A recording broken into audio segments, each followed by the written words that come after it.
We begin today the Gemara on Daf Lamed Vav Amud Aleph, right at the beginning of the Amud Masiv Rav Shimi Barabba. We're in the middle of a sugya. The Gemara is discussing the question regarding Kayanim doing their Avodah in the Beis HaMikdash. Whose shluchim are they? Are they shluchei the Shemaya? Or in other places it uses the expression shluchei the Rachmana. Are they the agents of heaven? Or the agents of Hashem? Or shluchei Didan? They are the agents of the Yidden, of us. Okay, and the relevance to what we're speaking about over here is regarding a Kayin that made a neder that a Yisrael should not have a no from him, which is what the Mishnah was speaking about. So in such a case, could the Kayin do the Avodah for this Yid? If he's a Shliach of heaven, so then yes, he can do the Avodah for him. He's not doing a Shlichus for him. But if he's the Shlichus of this Yid, so then how could he do the Avodah for him? He's giving him Hana by fulfilling his Shlichus. And the Gemara brought the Mishnah as a raya, and the Gemara refuted that. Okay, we'll come back to the Mishnah in a moment. It'll be relevant for the next point here in the Gemara, but let's continue first inside. The Gemara will bring another proof for this question. So, Masav Rav Shimi Barabba, question was asked, Im Haya Kayin, if it's a Kayin that is doing the Avodah, and he made a neder that the Yisrael should not have any anor from him. But nevertheless, Yisrigol of Dam Chatasa, he could spray the blood in the Mizbeach of this Yid's carbon Chatas, with Dam Hashamai, and from the blood of his Asham. So you see over here that he could bring any carbon for him. So it doesn't say any limitation. It says a regular Chatas and a regular Asham. So if you remember, we learned yesterday, the Gemara explained that there are certain karbanis that you could bring for a Yid that you don't even need his knowledge about it. You can bring it without him knowing. That's the karbanis that are called Mechusrei Kapara.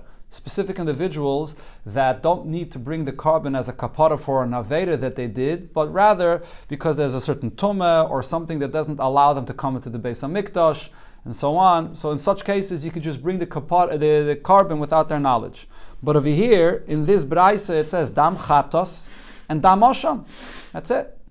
Now the Mefarshim point out, if you look back at the Mishnah on Daf Lamed Hey Amud Beis, it already said in the Mishnah as well, chatois v'ashamais. So why is the Gemara asking over here from this Braisa if the Mishnah says Chatois v'Hashamais? But as we'll see here, the Gemara's answer that Mishnah, when it says Chatois v'Hashamais, is not talking about a regular Chatas and Asham, because the Mishnah gives a list of different karbanis that are specifically those Mechusrei Kapara, not a regular Chatas and Asham. But over here in this Braisa, when it says Chatas and Asham, it seems like it's talking about a regular Chatas and Asham, which the Kayin is bringing only with the Das, with the awareness of the Yid that is bringing it for him. And still, the Kayin, when he made a neder, he's allowed to bring it for the Yisrael. So it must be that he's not his Shliach. So the Gemara's answers, similar to the point that we learned before, that over here as well, what kind of a Chatas and Asham are we talking about? Dam Chatas shel Mitzayra. This is not a Chatas of an Aveda, but it's a Chatas that a Mitzayra brings, a Mitzayra that was Tameh and couldn't come into the Beis HaMikdash. Now, Dam Hasham shel Mitzayra, or the Asham of a Mitzayra. And regarding those as well, it could be brought without the knowledge of the Mitzayra, or the person that's bringing the Asham. The Chsiv, because over there the Torah says, Zayis tia Teiris HaMitzayra, Ben Gadol, Ben Cotton. You can bring a carbon for a Mitzayra, whether this Mitzayra is a Gadol, whether he's a Cotton, meaning even this is a Cotton, so he has no Das of his own, and he's not asking you to bring the carbon for him, you're not a Shliach for him at all, you can bring the carbon for him. And therefore over here as well, even if we're going to say that the Kayin is the Shliach of the Yisrael, but this type of carbon doesn't need the awareness of the Yisrael B'chlal. What does he need to have a korban brought for him if he doesn't even know about it? Because he's tummy. He can't come into the Beis HaMikdash. This is the completion of getting rid of his tumah. You're getting rid of his tumah, but again, what? And directly he's doing it for him. But indirectly, true. But the only issue is if you're a shliach. If you're a shliach, if you're appointed as a shliach, then it's considered to be hana that he asked you to do for him. Then it's not allowed. But if it's done without a shlichus, so that's not. That's for not him or for the Eibishter? For the person. Him. Tanan, there's another Mishnah we learned. Takayanim shepiglu b'mikdash. Kayanim that are mefagel the avodah in the Beis HaMikdash. What is pigul? When a kayin brings the carbon, and one of the main avodas of the carbon, he had a machshava to eat this carbon shaloi bizmane, out of its allotted time. So now that machshava, that thought, is going to pass all the carbon.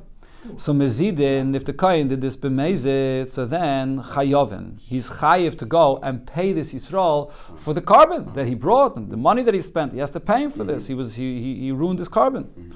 But that's regarding a mezit. So he has to pay him. But what do we see from this? Ha shaygigin.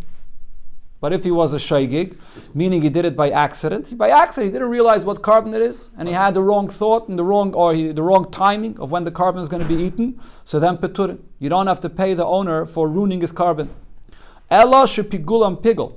But even in the case of a shaygig, when the wrong machshava was by accident, but still it is pigel. You just don't have to pay him for it. Now, over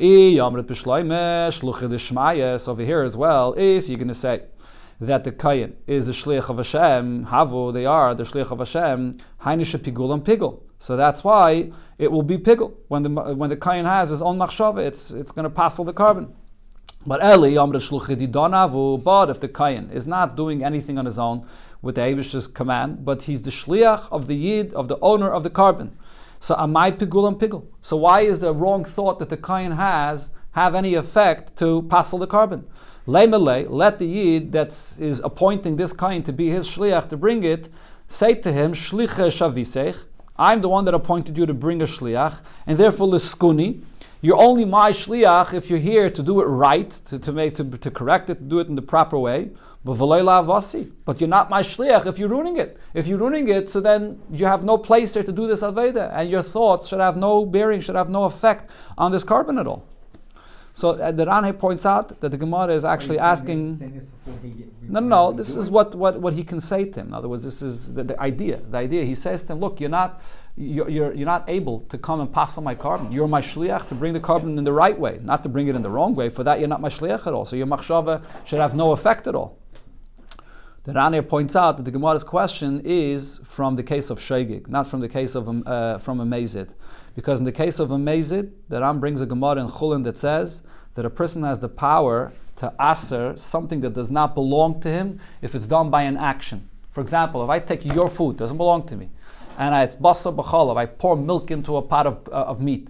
Just because it doesn't belong to me, it doesn't mean that it won't become now a mixture of basa b'chalav. So over here as well, if you're taking somebody else's carbon, and it doesn't belong to the kain, it belongs to this person. But if b'mezid you're taking it and you have the machshava of pigul, so then you with that machshava it's going to aser it. Right. It's not even though it's not an action, but it's like an action. I can take another person's thing and aser it. But over here, the Gemara is asking because of the shaygig. What's the story with the case of a shaygig? A shaygig, you're within the framework of shlichus. You're intending to do the avodah for this person like he appointed you. You're not trying to take it into your own possession and just go and destroy it. You're doing it with shlichus, having in mind that I'm only doing what this person asked of me. And by mistake, you had the wrong machshava. So over here, within the framework of shlichus, the person, the bailam of the carbon says that you're doing it as a shlichus. The aspect that I asked you is effective. What I did not ask you to do is not effective. It should not passel it. That's the Gemara's question here. So the Gemara answers, Omri, the answer to this question, Shani gabe pigul. Pigul is different, the Amakra, because the pasuk says by pigul, loy yechoshev loy. That this carbon will not be considered for him, which means that mikol mokim, that no matter who it is, even the kayin that has this machshava, right? The full lashon of the pasuk here. They have the pasuk on the side of it. Lo yiratza makra vayisai, lo yechashiv loy. So these added words in the pasuk. It says lo yechashiv loy. It's extra words. It's coming to say that if you have the wrong machshava, even though usually based on the rules of shlichus, your machshava should not have the effect on this carbon, but nevertheless the Torah is mechadish that the machshava of the kayin will passel the behemoth, even though you're a shliach. So why should your machshava work? But that's the chiddush of the Torah, that it does have an effect to passel the carbon. So therefore we have no raya from here. When we finish the Gemara here, you can see the Gemara never concludes who are kayanim. Are they the shliach of Hashem? Or are they the shliach of the owner that's bringing the carbon? I mentioned at the beginning of the Gemara yesterday that some Rishonim say that the Gemara really concluded this already in Kedushin, and there the Gemara says that kayanim are the shliach of Hashem. But other Rishonim say that there's no conclusion. Over here we see the Gemara doesn't come to a conclusion to this. What forces the Ran to make the machshava like Maisa? Like Maisa? Mm-hmm. Why should it be different than Maisa? It's not a physical Maisa, but it's no different than if Torah says machshava as a kayach, so it's equivalent to Maisa. And Chanami, it's not a physical Maisa, but it's no different. I mean, misvara. I mean, the truth is there are the Shainim that argue on this Ran. The Arishanim Taka say that you can't compare taking basa b'chalav, where it's an actual mixture, to machshav. It's not the Arishanim that argue. That's the truth. Okay. Right. That it's like a maisa and a chanami. So there's a svara to say. So that's equivalent to maisa. Exactly. Yeah. You're mixing in a machshave in the carbon that doesn't belong. It's like no, but even the havamina before you come to this chiddush of shlichus b'chlal. I mean, it's two different points. Okay, let's go weiter. The Gemara now is going to focus on one of the details that was brought up before in this discussion. So Gufe, let's bring back something that was said before. This was in the Gemara we learned yesterday. Amar Rabbi Yechanan said, Hakoil tzrichin das. For every carbon, so the das, the awareness of the owner that's bringing the carbon, so you need that das. If not, you can't just bring a carbon for somebody.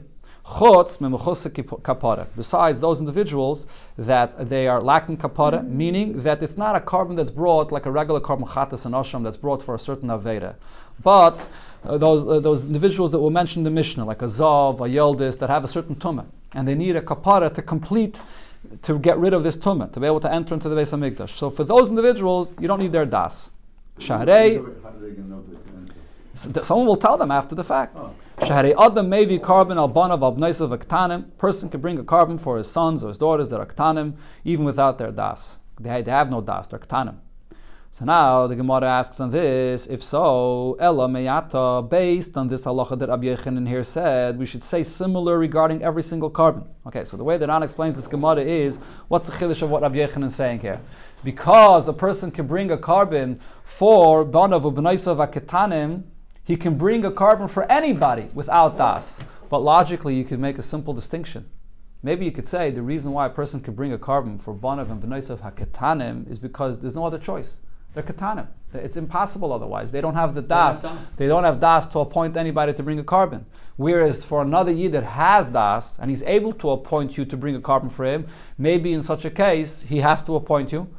But nevertheless, Rabbi Yechanan said, if we learn from the pasuk that you can bring a carbon for your child, which is a cotton, you can bring a carbon for any yid, even though he does have das. This is what's called, the Ran's lashon over here is, danin efsher mishi'i efsher. We learn out a case where it's possible from a case where it's impossible otherwise. But nevertheless, we learn out from a cotton that in every case I can bring for another yid a carbon without his das.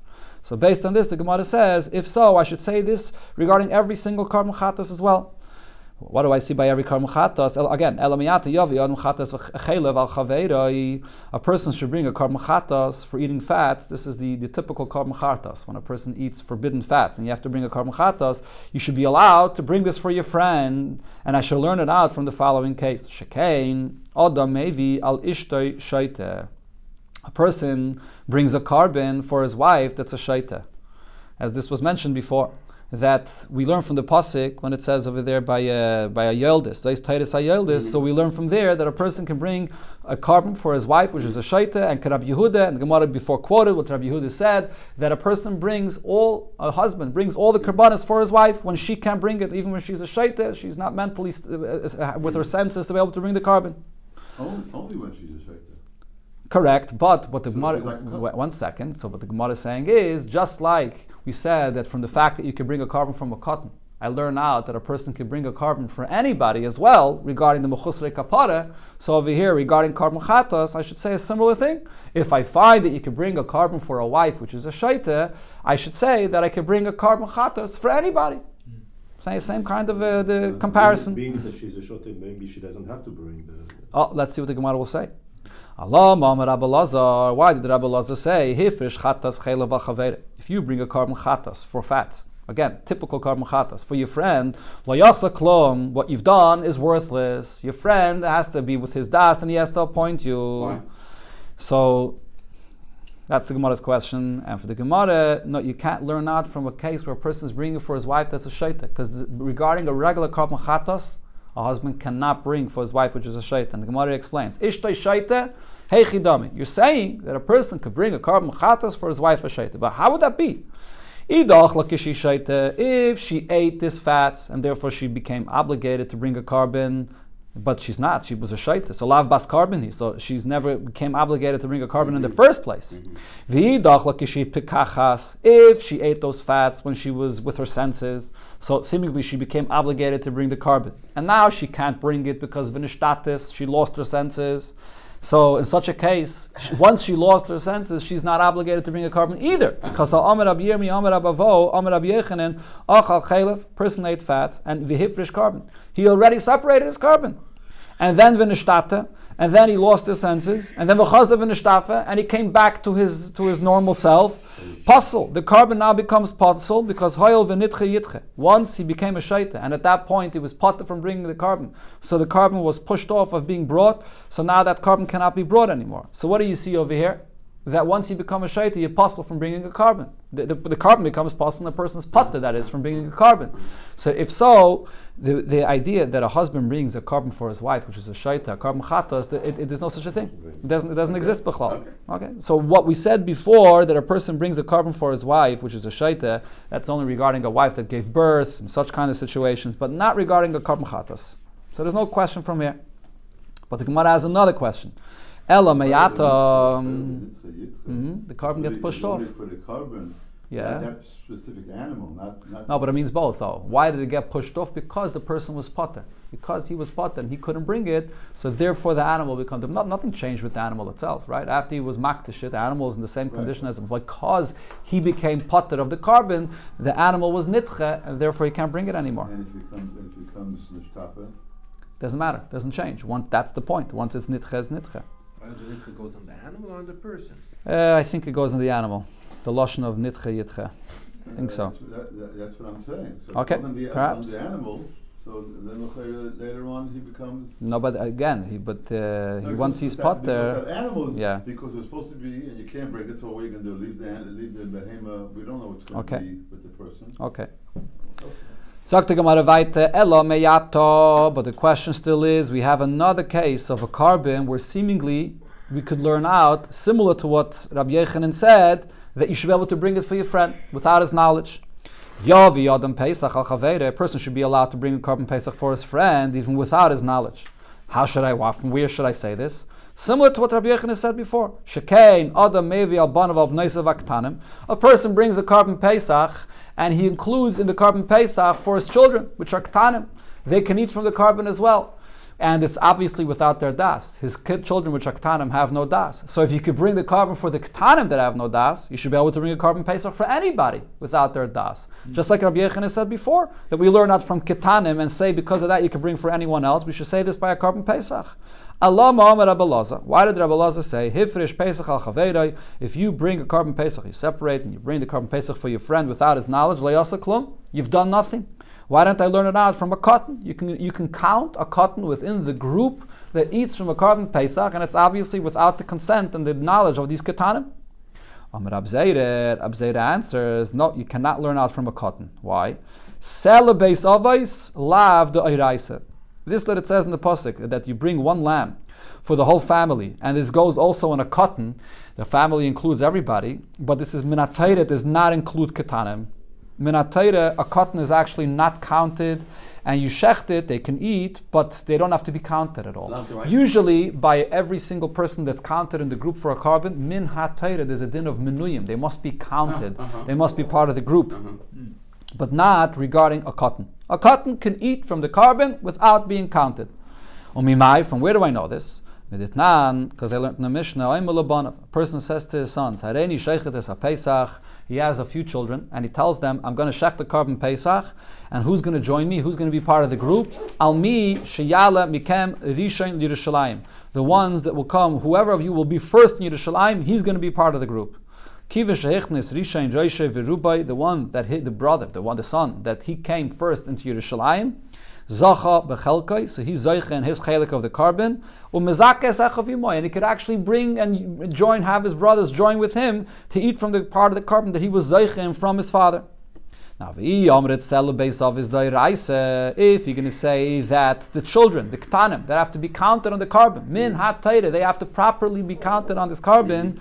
So what is the father saying over here? I'm going to shech the carbon, and now the brother comes to Yerushalayim, and then the brother's portion of the carbon, he can even have his brothers join with him and part of this carbon. But how could they join with him? This is already after the carbon is shechted. Al bisra kayu mizaki lahu. after the carbon is shechted, now you have the meat of the carbon, and now you're going to have the son and the other brothers join in eating this carbon. The halacha of joining in a carbon, it's too late after it's shechted.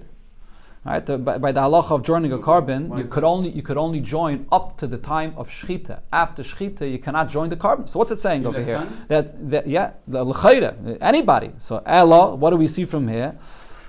So the Gemara is proving from what it says over here that regarding a cotton, they don't have to join like a regular person that has to join with a carbon, and therefore they can eat from the carbon even after the shechita. So the Gemara says, if so, why is the father even saying to them, the one that will come? What was the father saying here? If whenever they arrive, they'll be able to eat from the carbon, so why does the father have to say, whoever will arrive first will be part of the carbon? Right. Answers the Gemara, Kedei l'zarzam b'mitzvahs. The father only said this because he wanted to encourage his children to come quickly, to come and do the mitzvah. Tanya Nami Yachi, we learned this in the Braisa as well. Ma'aseh, there was the story, the Kadmu, a person said this to his children, whoever will come first will be part of the carbon. The Kadmu banis labanim, and the daughters, they were quicker, they came before the sons.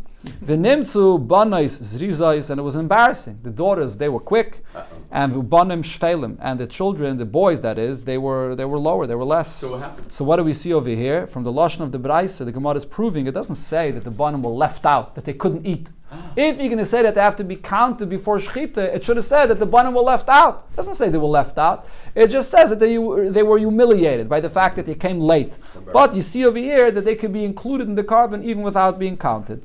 So the point is, you can't learn out anything from the fact that you can include a cotton in the carbon Pesach that you could shecht for any other Yid the carbon Pesach. Because wherever you are the Yid, he has to be with his knowledge and he has to be counted on the carbon even before the Shechita. But cotton is going to be taken care of. Going back to what it said in the Mishnah, V'tayrem es trumaisav chulu. Mishnah said that if you made a neder, someone can't have a nar from you, you can take truma for him. Okay, and the Mishnah actually added that you take the truma l'daitai. L'daita means with his consent, with his knowledge. Now, Gemara here will explain what l'daita means, but first it asks Nibaya about truma b'chlal, and then it comes back to the Mishnah. So the question was asked, Hatayre mishaloi al shachaveirei. You're taking truma from your own produce for your friend's produce. So you're sort of doing him a favor. You're taking from your own for him. Question though is, tzarich daitai oiloi. Do you need to do this with the knowledge of your friend or not? Mi amrinan, do I say, kivin d'schusuloi, what I'm doing is just a benefit for him. He's only gaining out of this. So it's tzarich das. I don't need to be appointed by him. It doesn't have to be with his knowledge. I'm doing something which is benefit. This is the concept which is always called a zechus, zachan la'adam shalei b'fanav, even without his knowledge. Oidilma, or perhaps, no, you're taking away an opportunity from him to do a mitzvah. Mitzvah dilehi. Really, the separating of the truma is his mitzvah. V'nicha leila mavdei. And this is something that he would want to do. And the fact that you're doing it instead of him, you have to ask him permission. Am I allowed to take away your mitzvah? So that's the question. So Tashema, the Gemara says, let's see what it said in our Mishnah. Someone you made a neder that he's not allowed to have a nar from you, so you can take off the trumas and meiseres lidaitai. And it says in the Mishnah the word lidaitai, to his knowledge. Now it's not clear whose knowledge is talking about, and it's not clear exactly how it is that you're separating the trumas and meiseres. So the Gemara goes through different options of how to explain this Mishnah. B'mayaskina. So what are we talking about over here? If you're going to say what we're talking about is min bal hakri al shal bal hakri, from the owner of this how does he touch kri over there? What's kri? The pile of the whatever it is, the grain or what's kri? Yeah, bal hakri al shal bal hakri. If it's the owner of this produce and you're using his produce in order to separate the truma on his produce, the heap of the produce, so then what does this mean? So when you do this, if you are taking truma from your friend's produce by taking his produce to separate it, so l'daitoi deman, with whose consent does this have to be? Does it mean your das, the das of the person that's separating it for his friend? So how could you do this without telling your friend, without him knowing about this? Man shavye shliach, who appointed you a shliach to do this? How could you go into your friend's property and take his produce and separate his produce for him without having his das? Elo l'daitoi de balakri. Obviously, what does the word l'daita mean? Ledaita means the das of that person, the owner of the heap of the produce here. But the question is, what is the Mishnah speaking about? There's a neder here. Hakamahanile. But if so, you're giving him benefit. He's having a no from you. You're doing his shlichus. He's asking you. He's appointing you to go into his field and take from his produce and separate his truma with his das. So how could you do this? Ella. So what must the Mishnah be speaking about? The case that we were talking about before, the Yibaya that we asked. Mishaloi al shel baal hakri. The Bach over here adds the word baal. That you are taking truma from what belongs to you on the produce that belongs to your friend. And when it said in the Mishnah, Ledaitoi, that with his consent, whose consent? What does this mean? Ledaitoi deman. Ilaim ledaitoi de balakri. Does it mean that if you're using your own produce to separate for your friend, you're going to need his knowledge about this? But still the question would be, how could you do this if there's a neder that he can't have anah from you? Hakamahanile. You're giving him anah because he's appointing you as a shliach. It's with his das. Elalav, the only way to explain our Mishnah is that this is with your own consent, not with you with your own knowledge, not with your friend appointing you. And then from your own produce you can give truma on your friend without your friend's knowledge at all. That's what I see from here. Now the next line in the Gemara seems to repeat the same point again. The Ran actually says you should take it out, but let's read it. Some have this gerser in the Gemara, but it repeats basically the same point. Now, if you're going to say tzarich das, that it's necessary to have the das of the owner of the produce, but hakamahanile. If so, still you're giving him anah because it's with his das. Elalav. If so, we come back again to the point. Ein tzarich das. When you give truma for someone else with your produce for him, so then you don't need his das. What? So the question is, the Ran asks the question that you're asking, that even without his das, but he's still being mahane him, because the fact is, if you wouldn't give the truma for him, he would have to use his own produce to give the truma. You're using your own payers to give truma for him. So the Ran over here brings a discussion that we had in Gemara before, when you pay someone's loan. If you pay someone's loan, is that considered to be giving him anah? So we learned before that Chanan says, if you pay someone's loan without him asking you to do so, you're not giving him any anah, because he never asked you to pay his loan. But the Ran actually says, based on the Gemara that we're going to learn soon, that when you give truma for someone else, everybody would agree that you're not giving him any anah, because in such a case, when you're giving the truma, there's a certain teivas anah that you get. As the Gemara will soon explain, we'll see. You get a certain benefit for yourself. So you're not doing it for him, you're not doing it in order to pay his obligation for the truma. There's a certain taiva, there's a certain gain that you yourself have out of this. We'll see soon in the Gemara. Okay, but the point is, we seemingly the only way to explain our Mishnah is that you're giving the truma with your paytis, with your produce for your friend. And what does the das mean? The das means your das, not your friend's das. So I can see from here that when you give truma for your friend, you don't need his das. So the Gemara says, no, la'ayla mishal balakri al balakri. The truth is that I could say, the pshat over here is that the truma that you're giving for your friend is not with your produce, but you're using his produce to give truma for him. But our question was, if so, he must appoint you to do so, and if so, you're his shliach and you're giving him anah. Answers the Gemara, no, he didn't appoint you individually, but rather, keda'amar Rava, this is what Rava said, ba'omer, what happens if a person comes and says, kol ha'roitze litraim yaveh v'yitraim. He makes an announcement. Whoever wants to give truma from my produce can come and do the mitzvah. So he's allowing anyone to come and do this. So anyone is allowed to come and do this without being specifically appointed. So over here, what happened is this person said anybody can come and do it. He didn't specifically appoint this person that he's asked to have a nah from, and therefore you can go and give the truma for him. You weren't directly appointed by him. Another shayla the Gemara asks, again, this case, you're giving truma from your own produce for your friend on his produce. But now the question is, after you separate the truma, so there's a certain gain that you have over here, because what's the next stage of the mitzvah? To give it to a kohen. Now you can choose which kohen you want to give it to. Now the question is, who's the one that gets to choose which kohen to give it to? Toives halna shami. Who's the one that has this toives halna, which is this choice to which kohen to give it to? Mi amrinan, do I say, ilaf peiri de ha'eich, if not for these fruits that you're now giving for this truma, mi mesakna karidahu, would this even rectify the fruits? Would it be truma of all this produce? The whole truma is coming from me. I'm giving my paytis for this truma, so I should have the choice to give it to the kain that I wish. Or perhaps I can say, ilav kari dahahu lahavyim peida dahadein truma. But if not for all this produce here that you're giving the truma on, so then your peidas that you're using will not be truma either. So maybe the owner of all of the produce is the one that gets the choice to choose which kind you give it to. Amalei, so he answered, Reb Zayda said, is the pasuk, Amakra es kol tfuas zarecha, the tvua of the zera, meaning the seeds that you planted, vinosata, you're the one that give it. Meaning the owner that planted, he's the one that gives it to the kayin. But the Gemara asks us this now from what we learned in our Mishnah, Eisvei. So again, the Gemara goes through the similar discussion like before from what we learned in our Mishnah. Tayrem es trumaisav es masraisav ledaitai. If there's a neder, you can give the trumas and maisris, even though he's not allowed to have a na from you, ledaitai. Now what does ledaitai mean? So the Gemara again says, if you're going to say that when you're giving truma for somebody else, so who's the one that gains, that gets the rights to give the kain from this truma to whichever kain he chooses? It's the owner of the produce. So if so, hakamahanile.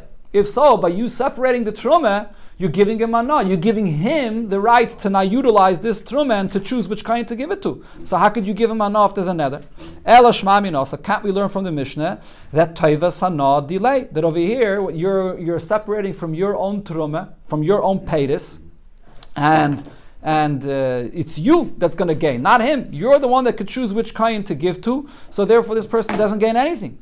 Amris, again the answer. The one who separated. Yeah, so again the Gemara answers and says, no, loy mishal balakri al shal balakri. Again, loy, that's not what we're talking about. We're not talking about like we thought, that you're using your own peitis to separate for the owner of these peitis, but rather, like we said before already, mishal balakri al shal balakri. You're going and taking his peitis, the owner's peitis, and you're separating for him from his own peitis on what he owns. Uledaitai means ledaitai de balakri. When it says ledaitai, it means you're not doing it with your own knowledge, you're doing it with him appointing you. And like we said before, he didn't appoint you specifically, but he just announced and said anybody can come and do the mitzvah and separate the truma, and therefore there's no raya from this Mishnah. We're not talking about a case where you're separating from your own peitis for him. Toshama, but now the Gemara brings from another statement that Rabbi Yechanan clearly said, and he argued with what Rabbi Zayda learned from the pasuk before. The Amar Abavo, Amar Rabbi Yechanan. Rabbi Avo said in the name of Rabbi Yechanan, he said 3 halachas, and one of the halachas was the exact halacha that we're speaking about. The first halacha he said was Hamakdish Meisav Chaimish. If you're makdish a carbon for your friend, so you have now you that was makdish the carbon, and you have your friend that the carbon is for his kapara. So now the halacha is when you redeem a behemoth from hektish, so then the owner that redeems it has to add a chaimish. If someone else redeems it, he does not have to add a chaimish. Who is that owner here that has to add a chaimish? So the makdish meisav chaimish, the makdish that redeems it has to add a chaimish when he redeems it, and that's one halacha he said. Another halacha he said is umiskaper oiset tmura. Similar, a person was makdish a carbon for his friend's kapara. There's a halacha of tmura. The halacha of Tumura is if a person comes and says that this animal should be, he wants to exchange the kedusha of one animal to another, it doesn't remove the kedusha of the first animal, but it brings over the kedusha to the second animal as well. That's called Tumura. Who's the one that has the koyach to do Tumura? Not the one that was makdish, but the miskaper. The one that the carbon is for him, for his kapara. And the third halacha is, he said exactly the halacha that we're speaking about. A person that brings truma from his own produce for his friend's produce, because you're the one that's using your own peitis to give the truma, you're the one that gets to choose which kain you give it to. It's your peitis you're giving to, so therefore you're the one that gets to choose who to give it to. So Rabbi Yechanan didn't hold of the drasha the Gemara brought before, Tavua Zarecha, and logically it makes sense. If you're giving your own peitis for the truma, you're the one that gets to choose which kain to give it to.